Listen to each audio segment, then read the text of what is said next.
اللہ الرحمن الرحیم صلی اللہ علی حبیبہ سیدنا محمد وآلہ واصحابہ وبارک وسلم۔ کسی دنیا دار نے حضرت لقمان سے پوچھا، آپ فلاں خاندان کے غلام رہے تو پھر یہ مرتبہ، یہ عزت اور ناموری وہ کون سے عوامل تھے جن کی وجہ سے آپ کو یہ بلند مرتبہ ملا؟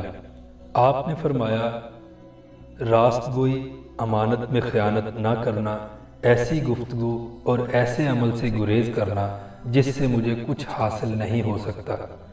جن چیزوں کو اللہ تعالیٰ نے مجھ پر حرام فرما دیا ہے ان سے قطعی گریز کرنا، لغو باتوں سے پرہیز کرنا، حلال رزق پیٹ میں ڈالنا۔ جو ان سادہ باتوں پر مجھ سے زیادہ عمل کرے گا وہ مجھ سے زیادہ عزت پائے گا، اور جو آدمی میرے جتنا عمل کرے گا وہ مجھ جیسا ہوگا۔